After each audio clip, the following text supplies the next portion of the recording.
Hello नमस्कार है सम्पूर्ण मेरो फेसबुकदेखि लिएर युट्युब भ्युअर्सहरूलाई र आज म मिरिकको यात्रामा छु है। र यो यात्रामा जाँदाखेरि मैले सानो भ्लग गरेको छु है। यात्राको तपाईहरुलाई के कस्तो लाग्छ यो भ्लग मार्फत तपाईहरु कमेन्ट गर्न सक्नुहुन्छ।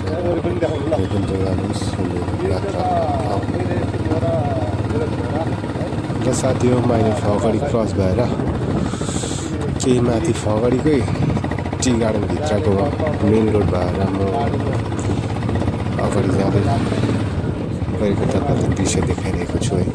अब के छ भने म टिनिङ भ्यू पोइन्ट देखाउने छु है। यहाँ टाढा टाढाबाट टुरिस्टहरु आएर यो ठाउँमा रेस्ट गरेर यो ठाउँबाट सेल्फीहरु लिने गर्छ र यहाँ खाजाभुजा पनि खाने गर्छ। हेर्दै जानुहोस्। अब केही छैन भने बडा टिमुको भ्यू पोइन्ट देखाउने छु। अगाडिको डाँडामा अवस्थित छ बडा टिमुको भ्यू पोइन्ट। यहाँ तर मधेसका भ्यूहरु राम्रोसँगले हेर्न सक्नुहुनेछ। हेर्दै जानुहोस्। यो मेरो मिरिक यात्राको सानो भ्लग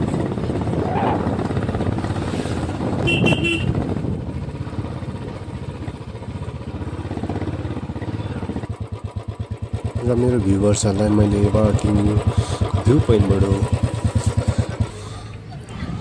वरिपरिको नजाराहरू देखाइरहेको छु है। तपाईहरुले यो देख्नुभएको भ्यू चाहिँ एकदमै फेमस छ है। र यही हो भ्यू पोइन्ट है बडाटिङको। यहाँ देख्नुहुन्छ आई लभ मिरिक बडाटिङको भ्यू पोइन्टबाट अगाडि बढिरहेको छु। र अब केही छैन भने साउनी बजार प्रवेश गर्नेछौँ हामी। र हेर्दै जानुहोस् अगाडिको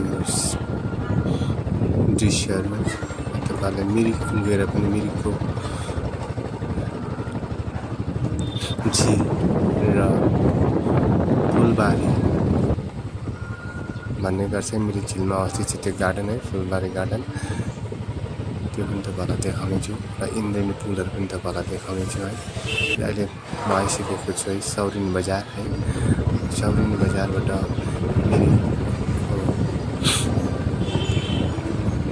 मिरिकसम्म पुग्न 15 मिनेट लगभग समय लाग्नेछ है। तपाईले हेर्दै जानुहोस् मेरो सानो भ्लग।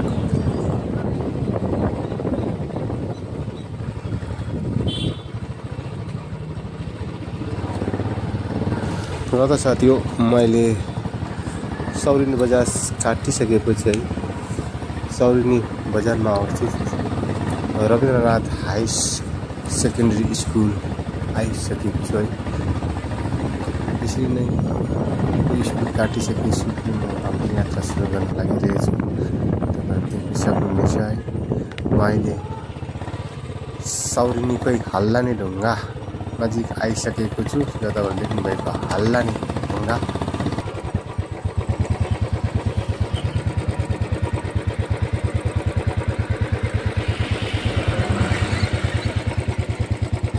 र यसरी नै हल्लाने ढुङ्गाबाट मधेसतिर देखिएको सुन्दर दृश्यहरू है। तर आज विशेष रूपले त के भयो भन्दाखेरि आज राम्रोसँगले वेदर नखुलिँदाखेरि मैले तपाईहरु समक्ष राम्रो भ्यूहरु देखाउन सकिनँ है।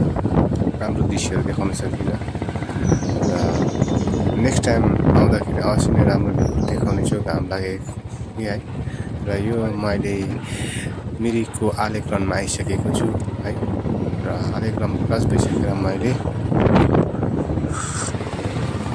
मिरिकतर्फ लागिरहेको छु है। र हालैमा बनाएको रहेछ है यो त मलाई पनि थाहा भएन। यहाँ पनि एउटा डिपार्टमेन्टले एउटा इको टुरिज्म पार्क बनाएको रहेछ। र तपाईहरु यो पार्कमा आएर आफ्नो फ्यामिलीसँग मनोरञ्जन गर्न सक्नुहुनेछ। र यसरी नै मैले मिरिक बजारतर्फ लागिरहेको छु है। बजार आउनुभन्दा अगाडि मैले कृष्णनगर मिरिक कृष्णनगर आइपुगिसकेको छु है। तपाईहरुले देख्न सक्नुहुन्छ है म अहिले मिरिक कृष्णनगर आइपुगिसकेको छु र हेर्दै जानुहोस् अघिको भिडियोहरु पनि।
यो क्यारेटोला चाहिँ पर त्यहाँ थप्दिउँ न सार्दै छ त्यो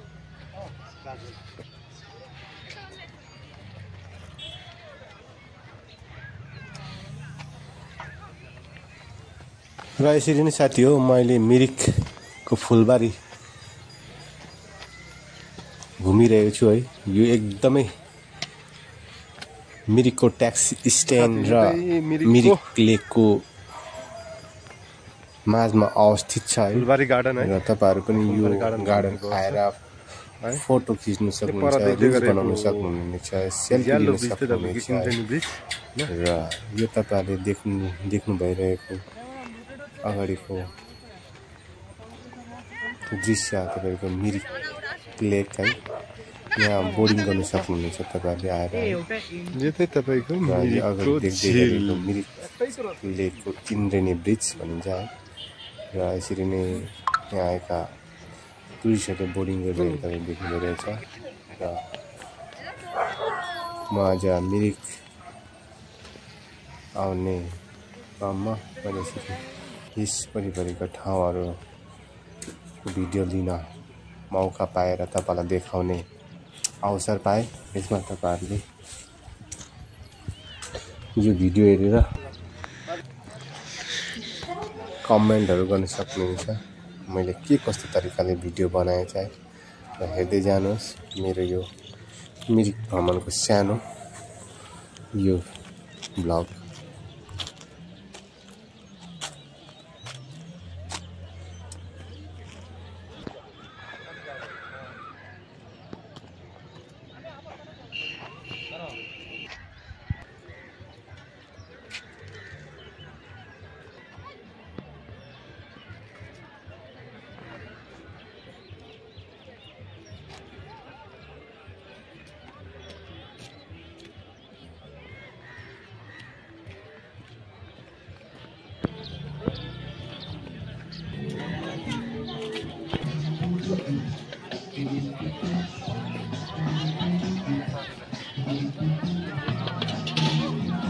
ल त साथी हो म अहिले गार्डनबाट बाहिर निस्किएर है म इन्द्रेणी पुलतर्फ लागिरहेछु है। तपाईलाई म इन्द्रेणी पुलबाट मिरिकको वरिपरिको भ्यूहरू सँगसँगै मिरिक झिल नजारा पनि तपाईलाई देखाउने छु है। तपाईले हेर्दै जानुहोस् सानो आउँदो दिनहरूमा अन्य ठाउँहरूमा गएर तपाईहरुलाई यसरी भिडियोहरू लिएर आउनेछु है। म अहिले इन्द्रेणी पुलको ठिक माथितिर अवस्थित दिएर चारैतिरको भिडियोहरू लिइरहेको छु है। तपाईले देख्नुहुँदैछ है। टाढा टाढाबाट आएर टुरिस्टहरूले बोर्डिङ गरिरहेको नजाराहरू यहाँ पनि तपाईहरु आएर यस ठाउँमा आएर बोर्डिङ गर्न सक्नुहुन्छ। हेर्दै जानुहोस् मेरो सानो भिडियो।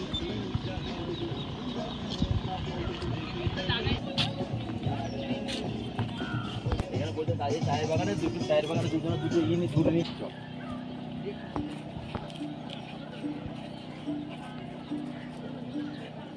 अन्तिममा त सम्पूर्ण मेरो भ्युवर्सहरूलाई यो मेरो भिडियो हेरिदिएकोमा थ्याङ्क यू भन्न चाहन्छु र आउँदो दिनहरू पनि यस्तो भिडियोहरू तपाईँहरू समक्ष लिएर आउनेछु धन्यवाद थ्याङ्क यू सबै